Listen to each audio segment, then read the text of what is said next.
presidency. Kim Jong-un reportedly made these comments at a landmark summit with South Korean President Moon Jae-in on Friday. You're seeing pictures of that meeting. At the meeting, the two leaders signed a declaration. They vowed denuclearization of the peninsula and a formal end to the Korean War. CNN's Paula Hancock joins me now from Seoul with the very latest. Paula, you were telling me yesterday that you were going to get this briefing. Now you're just coming back to us from the South Korean presidency, and you're finding out more details about what was promised at the summit. That's right, Cyril, yes. The main headlines really to take away from this is that Kim Jong-un has said that he's going to shut down the nuclear facility in May. So we have a timeline now of exactly when that could be. That's next month, so obviously not very far away at all. Also saying that he's going to invite experts and journalists from South Korea and the United States just to be open and transparent, he says, with the international community. Now, this is all coming to us secondhand from the Blue House and from the spokesperson. But this is what they say that Kim Jong-un said at this summit. He also, according to the Blue House, said that there were two larger tunnels at this Punggye-ri nuclear test site in the northeast of the country that were in good condition. Kim Jong-un had apparently acknowledged the fact that there had been reports out there that this nuclear test site had apparently collapsed after a previous test, so it was obsolete. He said that's simply not the case, and these two larger tunnels are in very good condition.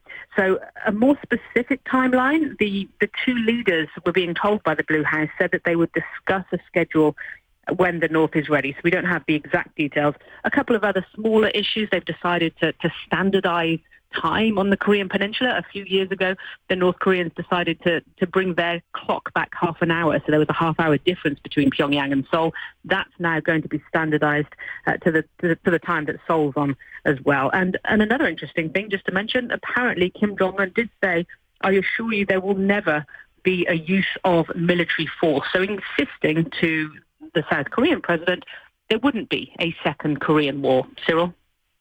And tell me a little bit more about this line that I'm reading. Kim Jong-un saying he's not the kind of person that would fire a nuclear weapon at the United States or at South Korea. I mean, given what we saw over the past 12 months, that's just stunning. Absolutely. Well, 12 months and more. I mean, North Korea has consistently been threatening, at least rhetorically, the United States. Just a year ago, they threatened to turn Seoul into a sea of flames. That's one that they've used a number of times. So certainly when it comes to the rhetoric that we heard from North Korea through state-run media, then that doesn't marry up with what we're hearing now from Kim Jong-un through the Blue House, saying, I'm not such a person to fire nuclear weapons. So it's an interesting comment for sure. And the fact that they have quoted him as saying as well that he thinks the US has a kind of innate repulsion against North Korea, but saying once we speak to the United States, once I talk to them, I can build trust with the US. We can meet often, and I can promise the ending of war and non-aggression. So he's looking towards the meeting with Donald Trump there, which we're expecting next month, potentially early June, saying that he doesn't actually think that will be a one-off, that they could meet more often, that there does have to be trust built between the US and North Korea. So yes, what we're hearing, and certainly what we saw on Friday, is a very different story to what we've been hearing over the past few years.